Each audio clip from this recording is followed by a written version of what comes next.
Good evening, ma'am. Yeah, hi, good evening. How are you? Good, ma'am. How are you? I'm good. Any update regarding your exams?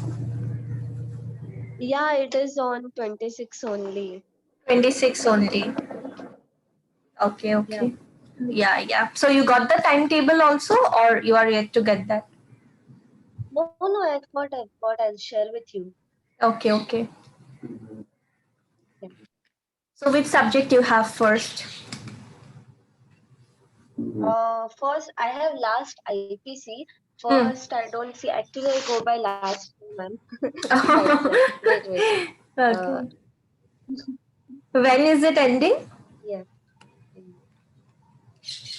10. 10th. Okay. I think you Yes. have some study leaves also then in between. Yes. I have 3 days study leave. I 3 days just leave. shared with you on WhatsApp. Okay, I'll just check. I shared with you. Okay, okay. Yeah. I'm just checking it.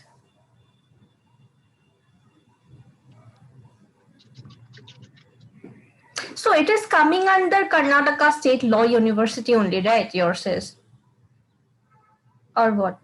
Yes. Okay. Yes, KSLU, ma'am. KSLU. Yeah. Hmm. Yes, I've heard that KSLU is strict. I don't think so. Okay. Yeah, I heard they are. Like you have given. Huh. Oh, I heard they are okay. You lenient, are the first one telling.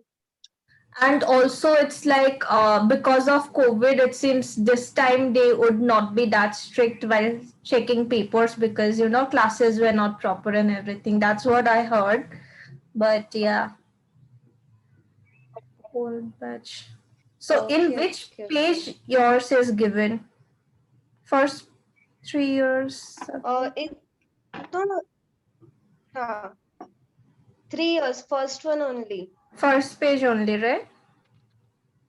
Old batch, new Yeah. batch. All right. New batch. All right. First, yes, I got this. Uh, so you have 26th contract. Oh, first day you have contract. Then you have 7, 8, 9, 10. All right. So you have 2 days of study leave before IPC.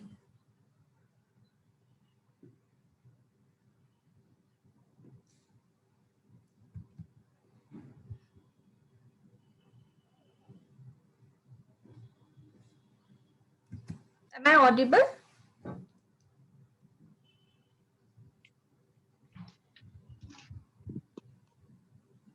Hello. Yeah, am I audible? Yes. Okay. Check, ma'am. Yeah, so you have 2 days of study leave before IPC, right? Yes. Mm-hmm. Okay. So if you want, right, that time we can have one revision class also so that, like we can maybe briefly discuss the sections and everything, like, Yes. main offenses and punishment like that also we can do. Okay. So how about your preparation with Yes. regard to contracts? Contracts, yes, ma'am. I have done with specific relief, and Hmm. in the Indian Contract Act, there are problem with consideration a little bit. But when we complete IPC, na, then only we'll see that consideration. Uh-huh. Okay, sure then. Sure, we will see that also. Yeah. Fine. So, Yeah, rest of the things you keep reading, right? Rest other things are also there. That part you keep preparing. And yeah, we can have one class with regard to contracts also, consideration, and whatever you have other things that we will discuss. Okay. So regarding IPC, right? IPC, we will keep on discussing the things, and also just before your exam, right? One day we will just revise whatever we discussed, like that it will be fresh also after preparing for all of these things. All right. So I'll just share the document with you.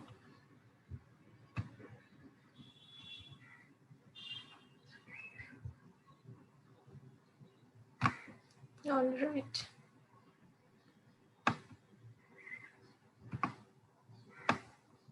Okay, so yesterday I told you, right, I have some submission, so I could not take a class yesterday, and yeah, day before yesterday we had, right? Yesterday I could not take. Actually, like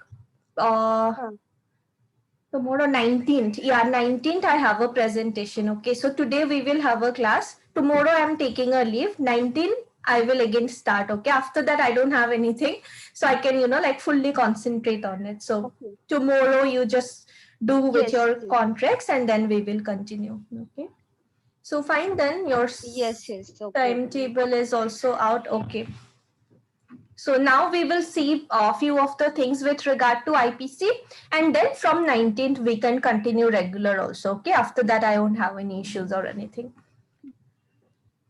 All right. So regarding IPC, whatever we discussed in the first class, I am yet to share the document with you. I will share that as well. So there what we saw is that there are two different types of laws, procedural and substantive. What is the difference between substantive and procedural? To remember? Yeah, procedural law. Yes, procedural law is different from substantive. We don't have yet procedural law and substantive law, which is we are studying in IPC, where like it is mentioned for what punishment is there, but its procedure it's not there. No, it's not like it's not there. It's not there in IPC. For procedural, we have a different legislation altogether. Okay, like we have a different subject, right? We have a different legislation, but it's not like we don't have it. We have two different sets of law, right? So we have a different legislation under a different subject. In a different semester, you would read CPC and CRPC. But we do have procedural law as a separate section. And with regard to substantive, you are right, IPC is also one of the examples of substantive law. Now, considering you will have like 5 or 10 questions, right? It's like subjective questions, at least 10 questions, so you will have for sure, where you will be needing to write introductions, right? 5 or 10 different introductions. So what would you write, right? So in one of the introductions, you can maybe write that Indian Penal Code is this 1860. It has 511 sections. But the same introduction you cannot write in all the 10 different questions, right? It won't look good. So what you can do is maybe in one of the questions you can write that laws are mainly divided, like whatever laws, legislations are there in India, they can be broadly divided into two different categories. One is substantive and another one is procedural. Substantive tell us what are the crimes, what will be the punishment and everything. Procedure tells us about the procedure. IPC is a substantive law that is telling about different types of offenses that may be committed.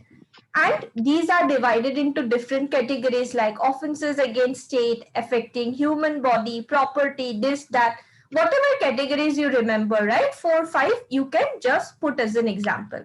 And after that, you can start writing whatever they are asking in the question, right? So this part also becomes important because you can just put this in your introduction just to let the examiner know that you have an idea about this as well. What is substantive, what is procedural.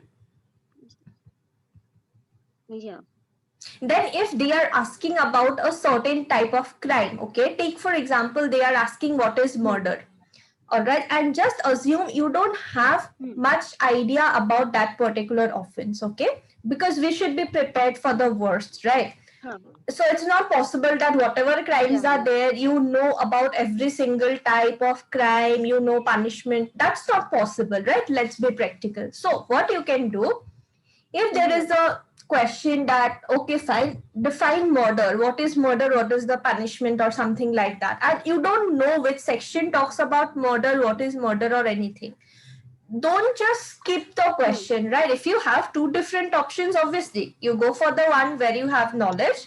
But if it's like you have to attempt either one, you don't have any idea regarding either of the questions, what do you do in that case? Because it's subjective type question, you can at least attempt to write something. You don't skip the question at all, you just give a nice introduction, okay, that this is what IPC is, this, that, everything. You would at least write half a page or more than that of an introduction. Then you can also mention what is a crime, because they are asking about murder and murder is a crime, right? So you can say what is a crime. Murder is one of the types of crime mentioned under IPC which is affecting human body, right? Then you can mention that what is crime. You can mention that crime may be commission or omission of something that is mentioned by law and we are going against it. Then there can be different elements, this, that. So accordingly, in case of murder also, it cannot be I am killing myself, that cannot be murder, but it will be one human being killing another human being. Like that, you can also elaborate, just I'm saying that do not skip anything. Whatever you know, how much ever you can, like elaborate your answer, do that, because you have a limited number of pages, but try to fill each and every page of that booklet, whatever you are getting, right? Because apart from the content and your answer, whatever you are writing, number of pages matters a lot in law exam. All right, so try to write whatever you know, do not skip anything and other things like that. Okay, so elements of crime, we have 4 different elements. First of all, human body, human being, where it may be a natural person as well as an artificial person. Now, there can be a question with regard to this also, that write a short note on elements of crime. There you can also elaborate that first element is human being, where it's not just living human beings but also artificial person are included. What is artificial person? It may be a company, association, body of persons, this, that. After that, maybe you don't have much to write for a short note. You can again elaborate that, okay, fine, if there is a company called like Reliance, they are doing some sort of fraud or something, we can file a case against the company. If there is LIC, some kind of dispute arises, we can file a case against LIC. Or if LIC wants also, they also can file a case in their own name. So like that, you can give examples even in IPC, right? And even for these sort of, like theory based questions also, you can give examples and try to elaborate your answer. Similarly, you can write what is mens rea or guilty intention. Even if you are finding it difficult to remember the maxims, that's fine. You just elaborate on your own behalf. So is it difficult for you to remember the maxims or is it easy? No, it's easy. It's easy. It's easy. All right. So in that case, what you can do is that whatever document I'm sharing, right? See, maxims, it's not like you would, like you are listening to the class and you would remember. You need to go through that also. You should try to remember, then only you would remember. So maybe you can highlight them with a certain color, so that one day if you decide, just before exam, if you decide to revise relating to all these maxims, you can just go through the document and you would get to know that, oh, okay, fine, this is the maxim. So you can go through this, what is the meaning, you can accordingly read. So you can maybe highlight this with one simple color. So that also works. All right, so maxims and all, if you find it easier, you can remember that. That gives, like that makes your answer better actually. So if you are mentioning this, you can mention here. Then actus reus, illegal act or omission, injury to human being, some sort of injury. All right, now we have, so this part is clear, right? Elements of crime. Yes. Next we have is stages of crime. Now it's not like all of a sudden someone would go and commit a crime. when a person commits a crime, there is in general there are certain stages that the person would follow, right? So there will be stage 1, 2, 3, 4, and accordingly the person would finally commit the crime. So there are basically 4 different stages which we have under IPC. Now, what are these 4 different stages? We have intention. First of all, we have intention or guilty mind or mens rea. It's not like all of a sudden I just go and slap a person or try to cause harm. It's not like that, right? I would have some intention, and accordingly to fulfill or satisfy my intention only, I would cause harm to another person. So first element that we have is, or first stage that we have is intention. That means at first we should have intention or a guilty mind, and to satisfy that only we would ultimately commit the crime. Now take for example, if like in general, what is intention? Basically, you have some kind of intention in your mind or in your brain.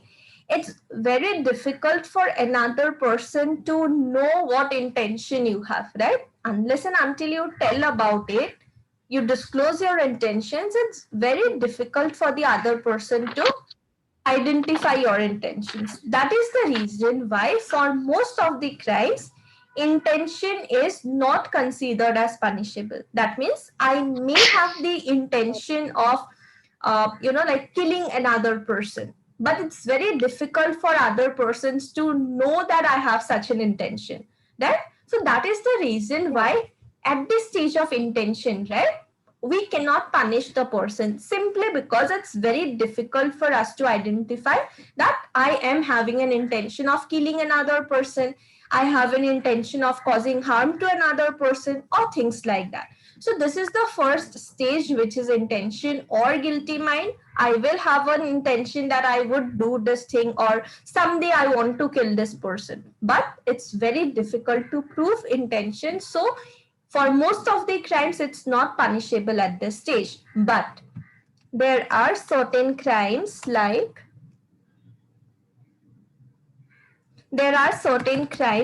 waging war against the government. We will discuss these crimes in detail also. So you can just note that there are certain crimes where it can be punishable at the stage of intention as well. So it is mentioned under sections 121 to 123, where at this stage of intention also it's punishable.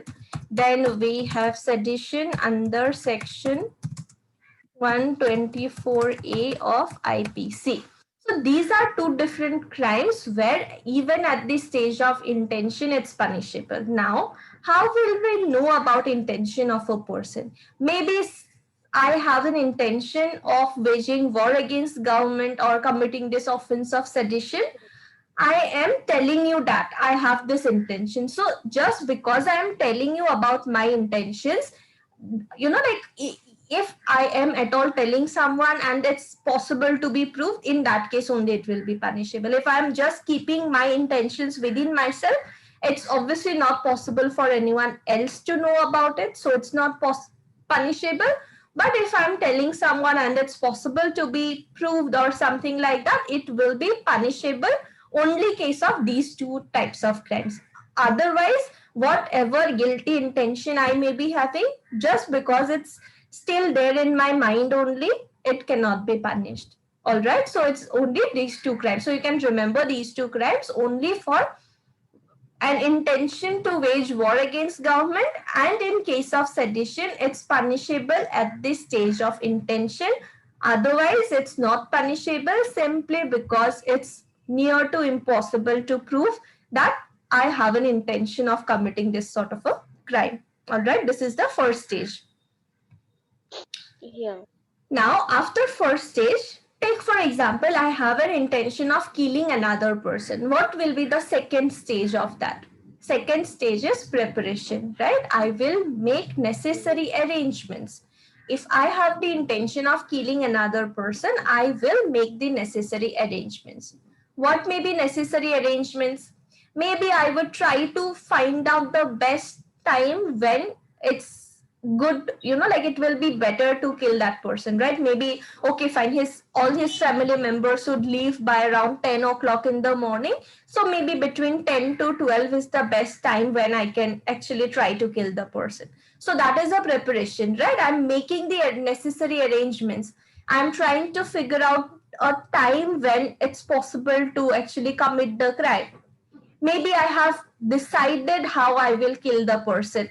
I went to the shop, I bought a bottle of poison. All right, that's also preparation because I'm making the necessary arrangements, whatever is necessary. All right, I kept that Hello. particular. Yeah, hello. Am I Hello. audible? No, Hello. no, ma'am. I. Okay. Is it? Hi, Uh, just repeat what you said 1 minute back. yeah. So in case of Yeah, it was preparation, breaking. yeah, now it's fine, right? Is it fine now? Hello.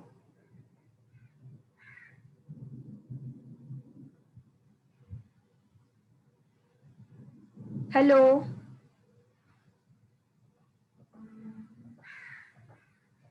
Um, Hello. Is it breaking? Hello.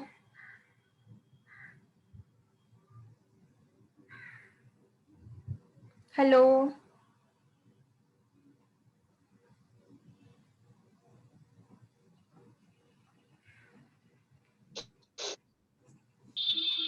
Hello. Uh, am I audible? You can just try to disconnect and maybe connect again.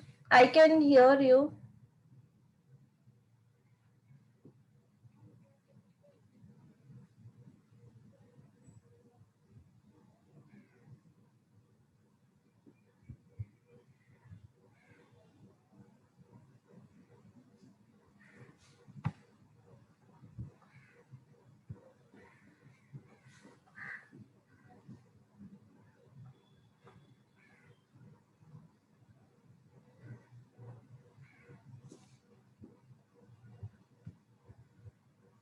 Hello.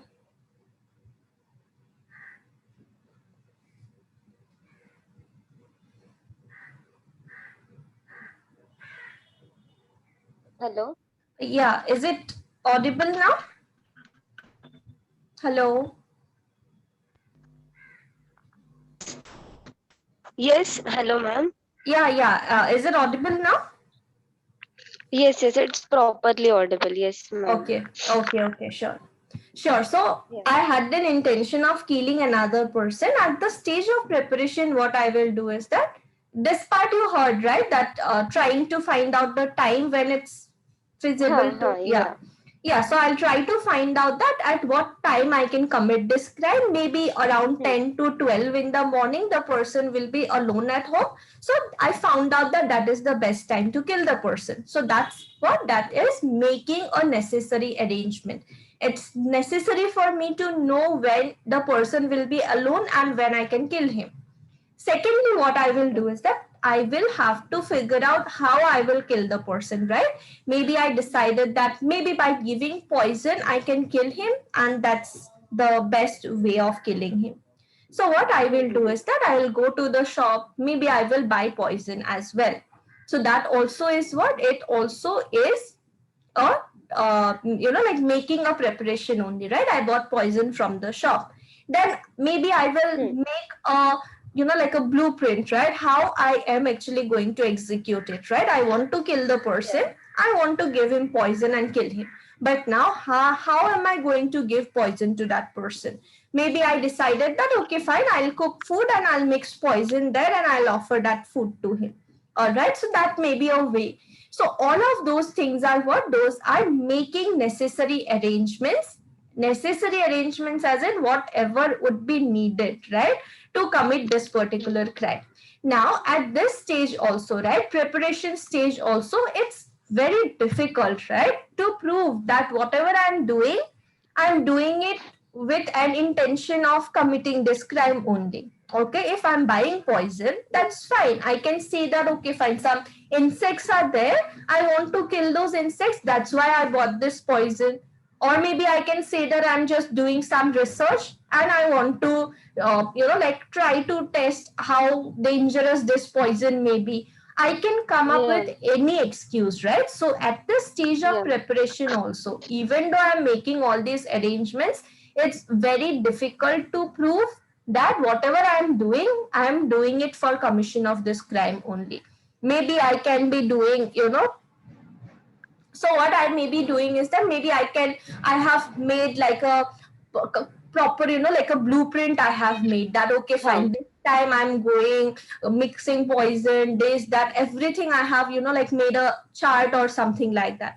Even if someone finds that chart out and someone just comes to me saying that you have made this detailed plan, I can say that, yeah, I am planning to write a novel with regard to this kind of a situation. So I have made this, like I have designed the entire thing. I can come up with such an excuse, right? So at this stage of preparation, even though I have made the plan, this, that, everything, it's very difficult to say for sure that whatever I'm doing, it's only to commit this particular crime only. So at this stage of preparation also, what happens is that it's very difficult to prove. So for most of the crimes, right, it's not punishable at this stage of preparation. But again, because we saw these two things at the first stage, obviously these two things will be punishable at the second stage as well, right? So waging war plus sedition will be punishable at this stage of preparation as well. Now, apart from these two, right, we have a few more things like waging war.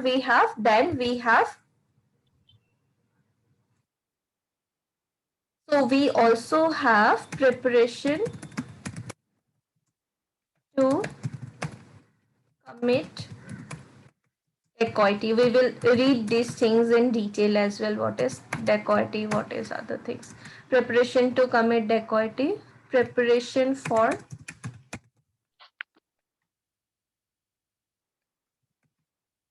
counterfeiting coins and government stamps. All right. This is mentioned under sections 233 to 235. Then we also have 255 and 257. This is also punishable. And then possessing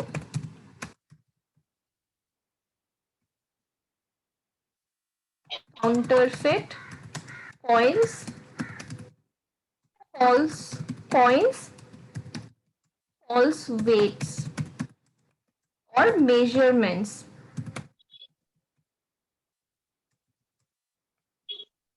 and forged document. All right. So these are certain things which are punishable at this second stage. These are sections 142, 243, 259, 266 and 474. Okay, so these are certain crimes which are punishable at this stage of preparation also. Even though you have not done something, preparation itself is like an actus rea. All right. So preparation itself is actus rea in these particular cases. Okay. So what is preparation? To make necessary arrangements. So certain types like these. Okay. Preparation to, obviously these two things are there only because they are punishable from this stage of intention. But apart from these, preparation to commit dacoity, preparation for counterfeiting coins and government stamps, preparation for possessing counterfeit coins, fake, false coins, false weight or measurement or forged documents. All these things are also punishable at this stage of preparation. Now take for example. Ma'am, what is what is false weight? False weight. False. Yeah, I'm telling you that. So take for example, waging war, so fake coins. Take for example, I am preparing for counterfeiting coins or government stamp. Counterfeiting as in I am making some preparations to make fake coins or fake government stamp. All right, maybe stamp of Ministry of Human Resource and Development. I'm trying to make a fake stamp of that. Okay, I have made the design and everything, and I was just about to, like make that particular stamp. So in that case, it means, why do I even need a stamp of MHRD? Obviously, because I want to make misuse of it, right? Because I do not have the authority of holding a stamp of MHRD. If I am making the preparation to make a fake stamp of MHRD, that itself indicates that I have an intention of committing some kind of crime, right? So that is the reason why preparation to make fake coins or fake government stamp is considered as a type of crime. Okay, now with regard to fake coins or currency notes, you will see when in our childhood days we used to get some fake notes, right? Fake 10 rupees, fake 1 rupees with some candies or things that we would buy. We used to get, right? Those are not fake currency notes. Why? Because they have not tried to replicate the original one. It just looks similar, but again, whatever other things that you use to identify whether the currency note is genuine or not, those things are not there, right? It just looks similar, but it's not like they are trying to copy it as it is just to misuse those currency notes. So those things would not come, but otherwise, if someone is trying to do any of these things, it is punishable from the stage of preparation. Even though I have not done anything by using that fake government stamp, just because I was trying to make one, that itself will make me like liable. I will be liable for it. Similarly, possessing counterfeit coins, false coins, false weight or measurement, and forged documents. Now, possessing, right? That means I am having possession of certain counterfeit coins. Maybe I already made some fake coins in a huge quantity and I was having possession of those coins. Now that itself indicates that I am somehow related to preparing fake coins. And why am I keeping those coins? Because I want to make use of those coins. I want to give those coins to someone and just try to make use of that, right? The other person would think it's a genuine coin and I would buy certain things or otherwise, right? So that is the reason why possessing fake coins, false coins are also considered as crime at this stage of preparation only. Just I'm having possession, I have not done anything, but even then it will be punishable. Similarly, false weights. Take for example, if you want to buy some grocery or something, you are going to a shop, you said that I want to buy 1 kg of rice. Now they may have a digital this measurement tool, right? But usually what used to happen is that they would use this measuring, like this measurements. 100, if you say I want 1 kg, they would pick up that 1 kg measurement this measurement thing. If you say half kg, they would pick up the half kg. Now, if they are having these different weights, okay, it shows 1 kg, but it actually is 800 grams. Now, a shopkeeper having possession of of a weight that says it's 1 kg, but is actually 800 grams, that itself indicates that he wants to use those coins and try to make fool out of all the customers. So that also, right, possession of those false weight or measurement will itself indicate that the person has already committed something or is planning to commit something. So at this stage of possession itself, the person will be liable. So at this stage of preparation only, we are making the person liable or answerable for these things. Okay. And another one is forged documents. Now, forged document as in fake document. Okay. Take for example, there is Ministry of Human Resource and Development, and this ministry is providing for some kind of a scholarship. For this scholarship, they are issuing some certificate. Okay. If you have the certificate, you can just go with the certificate and you can ask for your scholarship amount from the college. Now, take for example, there are like 10 students in a certain college who have got the scholarship. I have not got the scholarship or the certificate. I made a fake certificate just like the one issued by MHRD. I have not done anything with that certificate. I did not go to the college demanding for money or anything, but simply because I made a fake certificate, that itself will be punishable. That means having possession of a forged document, right? What is this forged document? I have prepared this fake certificate of MHRD with regard to this scholarship. So just because I had possession, that means what? I was preparing for some kind of a crime maybe, so it will be punishable at this stage itself. Okay. Yes. So this is with regard to the second stage of crime, that we don't need to commit the crime completely. Even at the stage of preparation also, certain things will be punishable. All right. Next stage is attempt. Now, what is attempt? That means I had the intention, I made all the preparations, and after that, I actually made an attempt to commit the crime. So attempt is also considered as preliminary crime. Why preliminary crime? Because I have already made the attempt, right? Now it depends on my faith whether it will be a successful attempt or not. But from my end, I have already made an attempt. So it is considered as a preliminary crime. Complete offense and attempt. Now for most of the things, right, attempt is also made punishable. Okay, even though you are making an attempt, that attempt is punishable. With regard to punishment, there are three different things.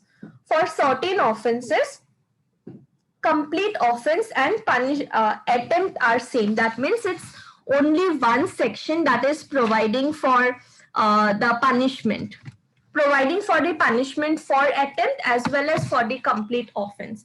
That means it does not matter whether you have made an attempt or you were successful in your attempt. You will be answerable for the same punishment only. Even though your attempt was unsuccessful, it will be the same punishment that you will have to face. So that is what the first thing is. Complete offense and attempt are mentioned under the same provision. You will be liable for same kind of punishment. Again, there are certain offenses where complete offense and attempt are different. That means there are two different sections. One is providing for the complete offense. Another one is providing for the attempt, like murder, attempt to murder, right? So there are these things as well. And for most of the crimes mentioned under IPC, we do not have a separate section talking about attempt to commit that offense. All right. For most of the crimes, we do not have any separate section talking about punishment for attempt to commit a crime. So all those sections would come under section 511. So now if you go through the BEAR Act, okay, section 511 is what? Punishment for attempting to commit offenses punishable with imprisonment for life or other imprisonment. So it mentions what will be the punishment that the person will have to face in case he just makes an attempt to do it. So there are these three things which we have with regard to attempt. So you can, if there is a question where you need to write about it, you can mention attempt is considered as a preliminary crime because from the part of the criminal, right, whoever is trying to commit the crime, from his side, he have done his best. He made an attempt. It may be successful, it may be not. But from his end, he has done the best. So it is called as preliminary crime. If his attempt is successful, it will result to completed crime. If not, it will just end at the stage of attempt only. So there are these three things that for certain offenses, punishment for attempt as well as completed offense can be same. For certain offenses, there may be two different punishments, two different sections mentioned. And for certain other things, no separate section is mentioned. So section 511 will be applicable. So these are the first three different stages for commission of a crime. And the last one is accomplishment. All right. Commission of crime or accomplishment. That means finally whatever you wanted to do, you were successful in doing it. So it is the final stage where crime is actually done. If I wanted to kill a person, it's the stage where I am successful, the person actually died. Or it can be an attempt. Maybe I made all the preparation, right? I bought poison, I figured out the best time to kill the person, and also how I will execute that particular plan. Maybe I made food for that person, I mixed poison in that food, I packed it, and I took it to his house and I offered him the food. Okay, that means from my side, I have done my best. It's like an attempt, right? I gave that food to the person. But what happened is that the person had already had, like lunch. So he just kept it there. Then later on, he forgot it. And it was too late for him to eat that food. So he just, he did not eat it basically. In that case, my attempt will be unsuccessful, but from my side, I made an attempt, right? I offered the food to that other person, but he did not eat it for some reason. So that will be an attempt. So these are the 4 different stages of crime. And if a question comes at all with regard to stages of crime, you can just elaborate by giving examples. If you feel you know enough, and you can write enough considering the marks, you just elaborate that this is what is intention, preparation, this, that. Maybe one example you can give. If you feel you do not have enough of content to write, you can give two examples each and accordingly elaborate, right? Accordingly, your answer will be proper for this. Is this part clear? Yes. Stages and elements? Yes. Okay. So yes. General exceptions we have already discussed. These are the things. Now, with regard to private defense, right? For private defense, private defense is a little important, and considering it's a big topic, there may be a question, like a separate question on private defense itself. So what do you remember from private defense part from the previous class? What is private defense? What else? Private defense. Private defense is the act that we do to save ourselves, or in private defense of ourselves, because there is harm to us. So that can be considered as private defense. But you also told that there should be equal amount of private defense. Like if somebody has intention and you go and kill them, so that won't be amounted to private defense. Like that. Yeah. And also, is it only to protect my own self private defense applies? Yourself or your property. And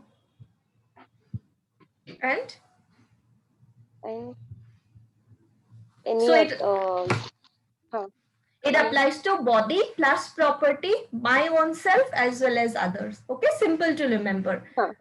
Body plus property, my own self or someone else's also. Okay, simple, right? You can just consider, if you see some two persons are fighting, you would usually see, right? 2 people are fighting. All the other strangers would come and try to, separate those 2 persons. Why? Because they have a duty, like a moral obligation they have. And it's not wrong that they are trying to separate those 2 persons and trying to resolve the dispute between those 2. Why? Because we have a right of private defense. So if 2 persons are fighting really bad, you can even push one of those persons. If you are the only one to separate those 2 persons, what you would do? You can push one person and drag another one somewhere. That is what? That is private defense. You can save another also, right? So it applies to body plus property, your own self, someone else also. So nothing is an offense which is done in the exercise of right of private defense. Whatsoever you do is not an offense. But again, there are other provisions mentioning that you cannot just do whatever you want, right? There is a limitation with regard to that. So right of private defense of body and property, it applies both with regard to body plus property. Right of private defense against act of person of unsound mind, etc. This also you try to remember, even though a person is a child, a person of unsound mind, a drunk person or someone who would otherwise fall under the general exceptions, you will have same amount of private defense to defend yourself from any harm or threat from those persons, right? If a mad person comes near you to kill you, you can apply the same amount of force to save yourself from that person. It's not like he is mad, so you cannot use force. You can do that. So that part you can write. With regard to child also, you can write that. If a child is trying, there also you can give examples also. If under the influence of madness, Jet attempts to kill A, Jet is guilty of no offense. If he ultimately commits the crime, he will be guilty of no offense, but A will have the same right of private defense as he would have had if Jet was a normal sane person. Act against which there is no right of private defense. There is no right of private defense against an act which does not reasonably cause apprehension of death or grievous hurt if done or attempted to be done by a public officer acting in good faith under color of his office. So right of private defense in no cases extends to inflicting more harm. So this is what is important. Right of private defense in no cases extends to inflicting more harm than what is necessary to inflict for the purpose of defense. From the name itself, it's very clear. Private defense. You can use this power only to defend yourself, but not to cause harm to the other.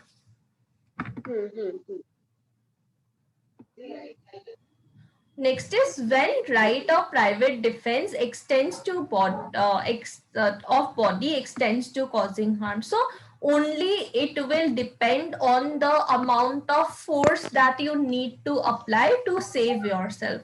You cannot just apply as much amount of force as you can. It's not like that. Whatever amount of force you need to prevent the other person, that much only you will use. And also it will end the moment that threat also ends, right? It's only for immediate threat. Immediately the person wants to kill you. The moment the person tries to go back from that place, your private defense also ends. So till the moment it's present, that threat is present, till that time only you have your right of private defense or self-defense. Now these are the important types of offenses affecting property. Okay, so offenses, again, whatever you have under your syllabus, right? Like all the different types of offenses are not there in your syllabus. Whatever types you have, for those you can try to remember the chapter, so that if there is a question from property, it may be theft, extortion, robbery, dacoity, whatever, you can at least mention the chapter name. Okay, so chapter you try to remember is 17, chapter 17 of IPC, that talks about different types of offenses against property. Against property means where property of a person is related, right? Offenses against the property to cause harm or loss with regard to the property. So we have these 6 important types of offenses against property. First one is theft under section 378. You can try to remember this chart also. If you understand what is theft, what is extortion, remembering this will be enough for you to write. So theft is under section 378. Punishment is 3 years of maximum imprisonment plus fine or both. Extortion 383, same punishment. Robbery 10 years of rigorous imprisonment plus fine or both. Next is dacoity 391, life imprisonment or rigorous imprisonment for 10 years plus fine. Cheating 1 year plus fine plus both. Mischief 3 months, all right, plus fine or both. So this is what is RI robbery?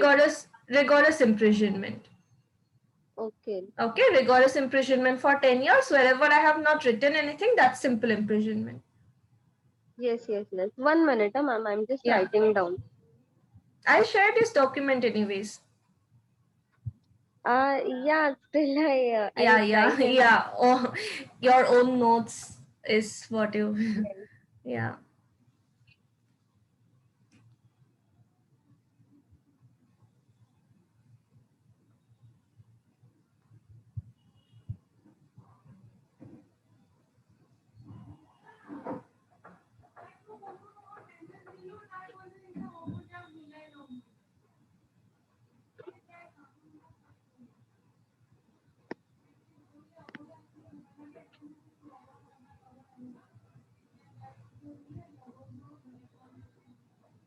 Yes, ma'am, done. Okay. So now we will see how these different types of offenses, like how they differ from one another. That part we will see. Hmm. Yeah. So chapter 17 talks about offenses against property. First one that we have is theft, section 370. Try to remember the section for theft. I have seen Yeah. questions for theft in Okay. many of your Yeah. question papers. Okay. Now, what Mm-hmm. is theft? Whoever intending to take dishonestly, whatever I have made bold, Cool. right? That those are like elements, okay? Elements of Yeah. theft and important. Whoever intending to take dishonestly. Now, when we see intending, that itself indicates what? Intention is needed. That means without Yes. mens rea, this is not crime. Hmm. We will have to prove mens rea in this particular case. So whoever Hmm. intending to take this honestly, okay, again, this is what? Mens rea, right? Intention should Huh. be there. What kind of intention? Dishonest intention. That Guilty. means mens rea, guilty intention. Yes. Yeah. So Yeah. whoever intending to take dishonestly, that means whoever with a dishonest intention. What dishonest intention? Any movable property out of possession of any person. Now it is applicable only with regard to movable property, not with regard to Hmm. immovable property. Why so? What? Why is it only applicable to movable property? What about immovable properties? Because immovable property like house and all, it is in our we have papers of it, na. So no one can take its this now. Means it is mine. They can't claim for it. But immovable property they can take away. Yeah, so immovable property they can take away. With regard to property, right, they cannot just take your property, they cannot take your house and run somewhere. But what they Yeah. can do, they can there can be an offense of cheating, right? There can be an offense of forgery. They can make a fake Huh. document wherein you have signed that you are gifting this property to someone. They can do that, right? So there can Yeah. be different types of offenses with regard to immovable property, but theft is only relating to movable property. So try to remember movable is also one of the elements of theft. First of all, guilty Hmm. intention. Secondly, it should always be movable property. What I am doing, intending to take dishonestly any movable property out of possession of any person. That means, take for Hmm. example, you are the owner of a laptop. I have a Yeah. guilty intention. With that guilty intention, what I'm doing is I am moving that laptop, okay, out of your Hmm. possession. Maybe you were keeping the laptop inside your bag. I have a guilty intention. So what I did is I opened your bag and I moved your laptop, okay, from your bag, Hmm. and I kept it somewhere. Maybe in the classroom Hmm. only I kept it in some drawer or some cupboard that is there, okay. So that Hmm. also will be theft. Now, any person without the person's consent, that means I'm not taking your permission that I'm keeping your laptop there or something. It's without your Yeah. consent. Moves the Yeah. property in order to such taking is said to Hmm. commit theft. That means for theft, it's not like the same day when I'm opening your bag, carrying your laptop, the same day I will have to carry it along with me to my home. That's not needed. It might be Hmm. simply I'm keeping it out of your possession. Maybe Yeah. Yeah. I took it out of your bag and kept it somewhere so that you do not Hmm. find that out. And if you found that, okay, fine, I lost my laptop, maybe you can check someone's bag also. Even in that case, you would Yeah. not find out who kept it, right? So I kept it Yeah. somewhere with an intention that later on I will carry it along with me. That also will be Yeah. theft. Okay, so it Yeah. can be any kind of movement, just that I'm taking it out of your possession. Dishonestly is needed. It is moved out without your consent. Why it is moved? For such taking, because I have this guilty intention that I'll keep the laptop with me or cause something. So these are the elements which we have for theft. First of all, dishonest intention. I should have a dishonest intention, and to satisfy that only I'm doing it, right? Take, Yes. for example, we both are classmates. You are carrying your laptop to classroom, and one day you just went home in hurry. You left your laptop in the classroom only. I saw your laptop and I felt that if you just keep it there, someone may come and take it, or it may get destroyed or something. So it's better I'll carry the laptop with me today, and tomorrow I'll return. All right. In that case, maybe I do not have your phone number to inform you that I'm carrying your laptop, but I have an intention that tomorrow I'll return your laptop. Okay. Yes. So that also would be, that will not be theft. Why? Because dishonest intention is not there. Why am I carrying your laptop without your permission? Because I was not having your phone number, and I carried it with a good intention only, that tomorrow I will return it. If I do not carry it, someone may just take it and run away. So I was having a good intention. So this will not be theft. We need dishonest intention. Okay. Yeah. Next is movable. The property has to be movable. Okay. Now, what about trees? Yes, ma'am. Tree can be also be, because now many people, like if it is in your garden, they cut off and they take away. So Yeah. So the moment it is separated from the ground, it will be theft, right? If I'm cutting the tree, that means it's theft because I'm separating it from the ground, and then it becomes movable. So in case of tree also, it becomes movable. If there is a gold ring lying at your home, I'm carrying it, that also will be movable. So anything that we can move, those things only would come under theft. Next is taking out of possession. What is out of possession now? Out of possession does not mean I am just carrying it along with me. It does not mean that, okay? It just means out of your possession. That means you are not able to find it or something like that. I'll just give you one example. Take, for example, I went to your home and I saw that there is this gold ring that you kept in a table. Okay, it was just lying in a table. I saw the gold ring and I thought that I will take this gold ring. Okay, but now only if I carry it along with me, maybe you will find out that, oh, I lost my gold ring. Where is it? Maybe you can ask me also that, okay, I'll check if you have taken it or something like that. So with that fear, what I'm doing is I'm not carrying it with me that particular day only, but from the table, I kept it somewhere where it's nearly impossible for you to find out. It's still at your home only, but I kept it in such a place that it becomes nearly impossible for you to find that out. Okay, so that also will be taking out of possession. From your possession, from where you kept from the table, I kept it somewhere where it's nearly impossible for you to find out the ring. So that also would amount to theft. Yeah. Next, obviously, without consent, right? Without asking you or without your knowledge, I'm taking it. And lastly, physical movement has to be there, right? I'm physically moving it. It may be inside your house only I'm moving, or it may be I am carrying it along with me the same day. So these are the 5 different elements that we have for theft. Try to remember these. Theft is a common topic that I saw. yes, and it is also easy. Yeah, it is also easy. Yeah, you can just relate and it's very easy. So punishment, again, you can refer to that particular sheet only, right? And from there you can remember. Yeah. Next one is extortion. Now, what is extortion?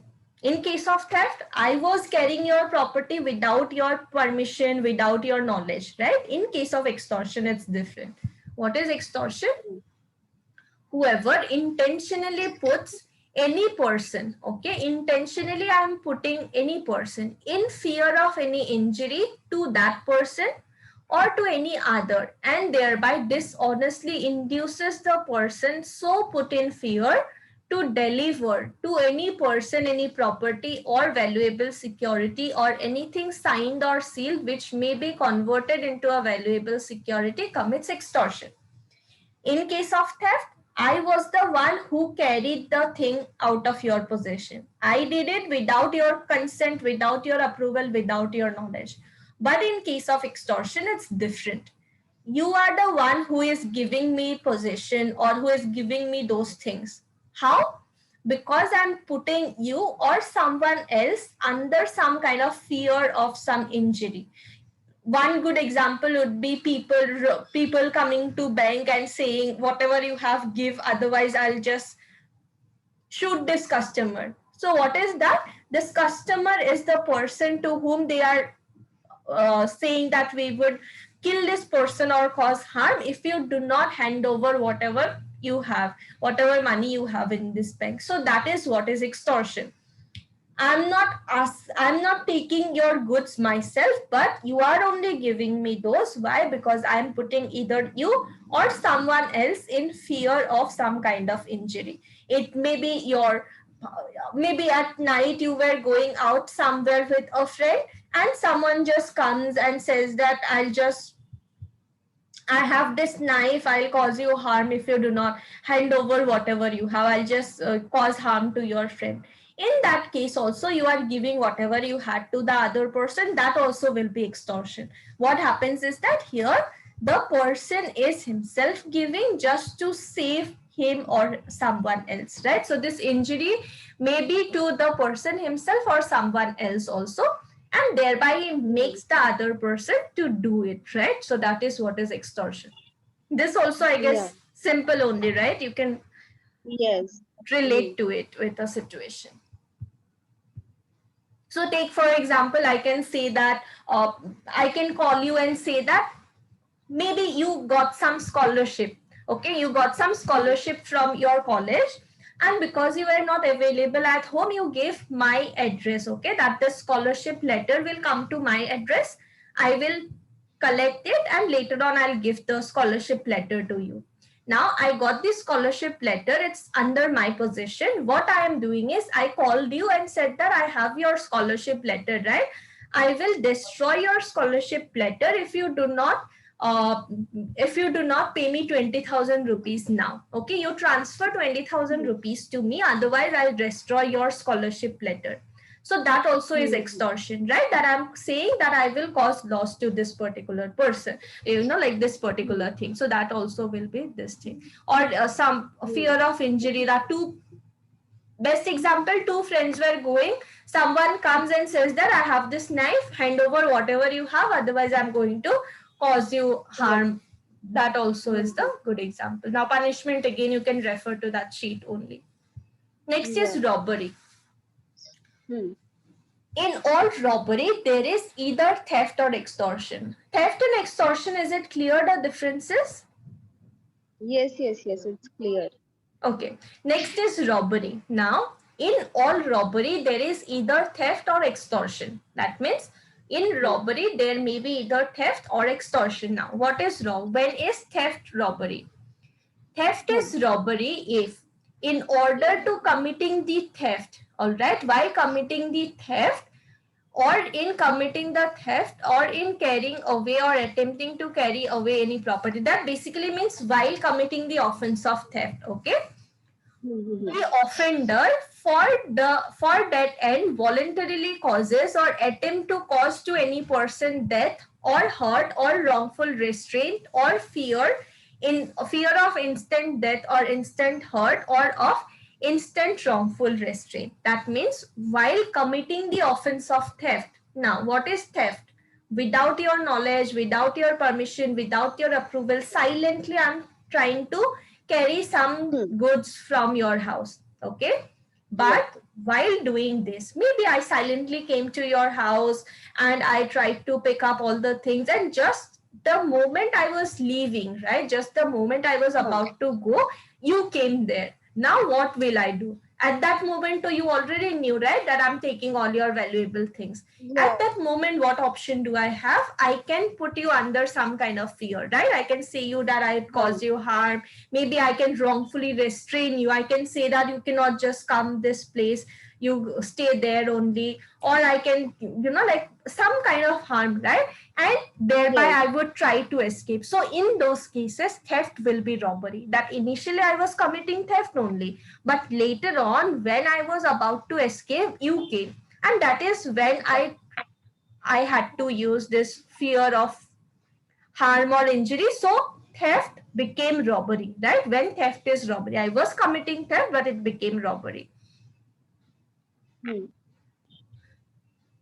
Take, for example, I was committing theft. This simple example you can take. I was committing theft. I collected all the things that I wanted to carry from your house. But the moment I was about to leave, you came there. So I had to put you under some kind of fear that do not interfere, otherwise I will kill you. And simply I escaped. So that is when theft is robbery. Yes. Okay, next is And when, yeah. Yeah, that much only.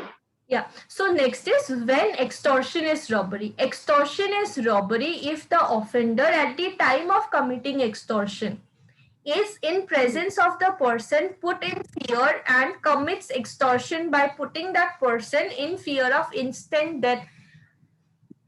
In case of robbery, what basically happens is whatever fear is there, right? It's instant fear.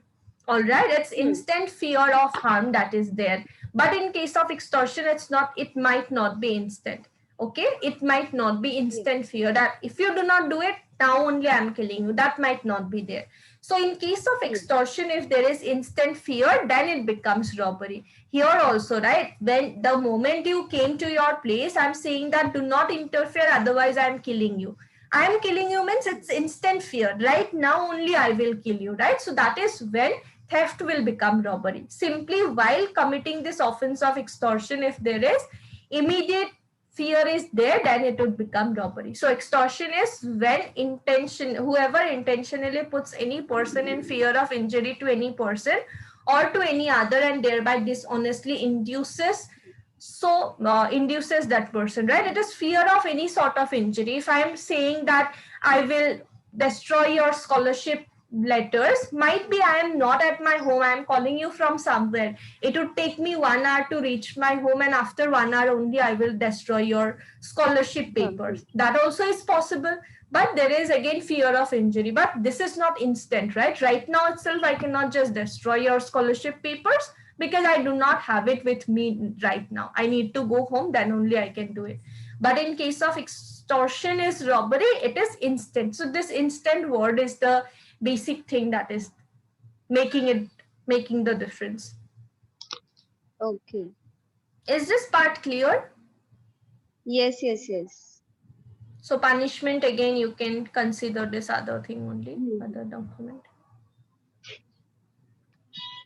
Next one is dacoity.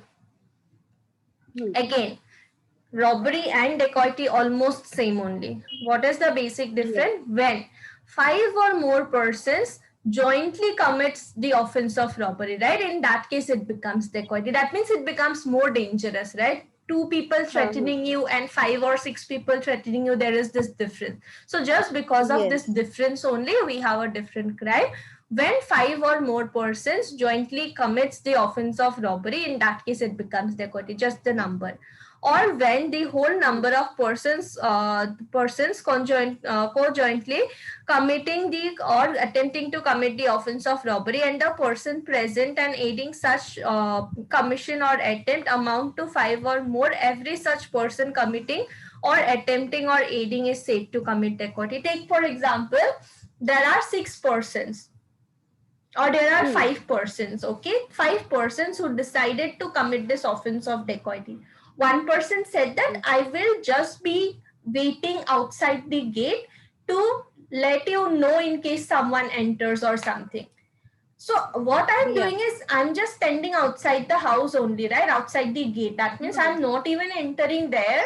That does not mean I can escape punishment. What I'm doing by Yes. standing there, I'm helping those other 4 people, right? So in Yes. that To case also, execute plan. yes, to Hmm. execute the plan. So they cannot say that we Hmm. are just liable for robbery and not dacoity because this other person did not even participate. I did participate by helping them to execute whatever guilty plan they had. So this is the difference of robbery. Okay. So Yeah. theft is taking away someone's movable property without the person's knowledge or consent. Consent, it Hmm. can be any sort of physical movement. Extortion is putting someone in fear of some kind of injury and letting him deliver some Huh. property.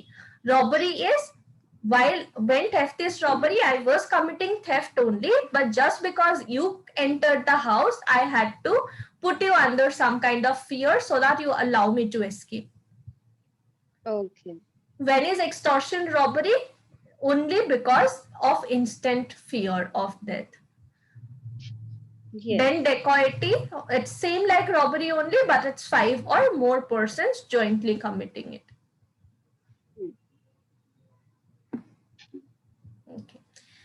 Next is cheating. Whoever, by deceiving any person fraudulently or dishonestly, induces the person so deceived to deliver any property to any person, or to consent that any person shall retain any property, or intentionally induces the person so deceived to do or omit to do anything which he would not do or omit if he were not so deceived, and which act or omission causes or is likely to cause damage or harm to that person is in body, mind, reputation, or property, is said to cheat. It's as simple as what we say, right? It's cheating. We use this term Hmm. usually also. So that same thing only is what is cheating. What is cheating? One person deceives another person. That means by saying some wrong things or by misrepresenting or certain things, what he is doing is, whoever by deceiving any person by way of cheating, what he is doing is that making the other person to believe on something, to deliver some property, or to do a certain thing which otherwise the person would not have done. Take for example, uh, I'm saying that you are looking for a house. I came to you and I said that I'm a broker. I know this, there is this very beautiful house that is there. Maybe you can go and stay there as a tenant, but you will have to pay me 1 month rent in advance, and then only I will help you with the, like going there, agreement and everything. So I Hmm. showed you some pictures also, that see, this is the house, some videos and everything I showed you. But I'm not a broker in reality. I do not know anyone who is having a vacant house or anything. Those pictures I just downloaded from internet and I'm just showing you that, see, these are the pictures, you can go and stay Huh. there, it's a very beautiful house and Hmm. you also like the house. And you said that, okay fine, I'm paying the rent, take 20,000, I'm paying the rent and I'll go. That means what? It's Hmm. cheating, right? Otherwise, if you had known that I'm not a broker, you would not have paid me, right? So I'm doing something. That means I'm showing you the pictures and videos just to make you believe that I'm a broker and I know this owner of this particular house and they will for sure let you stay there. So that is what is cheating, right? Otherwise, you would not have given me 20,000 rupees. Why did you give? Just because I showed you those pictures and videos and tried to make you believe that I'm a broker in reality. So that will be cheating. Okay. Yes. A dishonest concealment of fact is a deception within the meaning of this section. So dishonest concealment of fact is also considered as cheating only, right? If you are asking me something I know, but even then I'm not saying, that also would be Hmm. cheating. Like I think I gave this example to you before also, that mere silence is not, like cheating, but when I have a duty, that will amount to cheating. Take for example, Hmm. if I'm willing to sell a horse, I am not fool to tell you that, okay, this horse is having these health issues, right? I will not tell you those things. That is not Hmm. cheating, because it's your duty to ensure whatever you are buying is proper, good, everything. If you are not Yeah. asking, I am not saying that does not amount to cheating. But what amounts to cheating? If you are directly coming to me and saying that, see, I don't have much knowledge about horses and all. So if you do Hmm. not disagree, I would assume your horse is of good health, sound mind and everything. In that case, I'm just keeping silent. That in that case, dishonest concealment I'm doing, right? Dishonestly, I am concealing certain things. Those also would amount to cheating, right? Its silence might also Hmm. amount to cheating. Dishonest concealment of fact, as in I want to buy a health insurance policy. When you are buying health insurance, you need to disclose about all your previous medical history. But I'm dishonestly concealing certain facts. I did not mention regarding some surgeries that I have gone through. Why? Just to ensure my premium is lesser. So in that case, that Hmm. also would amount to cheating. Why? Because I'm dishonestly concealing certain facts which I know that it's important to let them know about it, but I'm doing it. So that also would amount to cheating. Okay, that you can remember. Is it clear? All the things? Yes, yes. Yes, yes. Next one is mischief. Now, what is mischief? Whoever with intent to cause. Okay, again, intention. Wherever you see intent, that means intention is very much needed. Whoever with Huh. intent to cause or knowing that he is likely to cause. You can also do one thing for intent, right? You can maybe highlight this with a certain color, Yes. like a different color, so that when you are maybe revising offenses relating to property, you can, oh, okay, fine, these are the ones where intention is needed. So whoever with intent to cause or knowing that he is likely to cause, okay, with an intention or knowing that it may result in a certain thing, wrongful loss or damage to the public or to any person, causes destruction of a property or any such change in the property or in the situation thereof as destroys or diminishes its value or utility or affects it injuriously, commits mischief. So mischief basically means destroying certain property. Okay, take for example, there is some kind of argument between you and me. Okay, you and me, there is some kind of an argument. We both are Hmm. arguing on certain matter. It does Hmm. not mean that I have a right to destroy your property. Okay, if we both are fighting at your home and you have some glass windows, I cannot throw stones on those windows, okay, and destroy it. Hmm. If I do, I will be liable for the offense of mischief. That means I broke your glasses, and thereby what I did is that I diminished its utility or its value, right? Whatever value or utility or usefulness it was having, I destroyed that or I brought that down. Okay, I caused some kind of destruction to the property, to your glasses. Okay, so that right I do not have. So mischief would mean causing some kind of a wrongful thing. When I was throwing the stone, I knew, right, that if it hits the glass, it is for sure going to break your glasses. That means I had the Yes. knowledge or I knew that it is likely to cause this kind of a damage. Still, I went ahead with this. So this offense mostly is seen where there are protests, right? Some, take for example, there is a factory or an industry and their workers are protesting. So out of all those workers, there will be one who would try to destroy property of that factory also, right? So in such cases, it will be the offense of mischief, that even though there is some sort of an argument or anything, you do not have a right to just go on and cause damage, right? So it can lead to Yes. destruction of property also, or any kind of change or diminishing value, utility, or anything like that. So is this part clear? Do you want to go through this table and tell me if you have any doubts on any of these points? No. Clear, Cheating. right? Yes. Yeah, just mischief. I want to read it once again by my Okay. own. Yeah.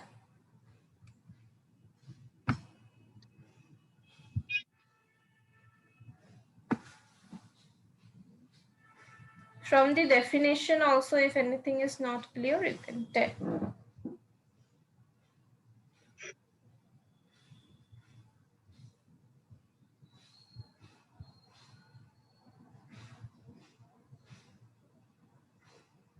Yeah. Clear, right? Huh. Okay. Yeah, so these are the important types of offenses relating to property, okay, against property. So for all the offenses, I would ask you to remember the chapter, and it depends on you how much you can remember each of these articles and all, sections and all, that depends on you. But for the importance one, maybe theft and all, you can consider remembering it also. All right. So these documents, right, I will try to write few more things here. Like here I have just mentioned intention, and then these examples I have given, right? Maybe I'll try to write 2-3 sentences also, so that you can read that and prepare from there only, right? I'll try to read that also. For stages of crime you want to add, ma'am? For stages, yeah, for stages, and here also, right, I can maybe write 2-3 sentences so that you can just read that, Okay. right? It would be easier Yeah. for you rather than referring 2-3 Yes. sources. It will be easier. Yes. So yeah, fine then. So I will continue with the remaining sections and everything. Okay, don't worry, I'll share these things with, like by adding the other things only, so you can by the time prepare with your contract. Okay, these things will be over by your exams. Okay, and you will get the notes also, so you can prepare accordingly. Just that I'm busy like tomorrow. Okay, 19th we will continue.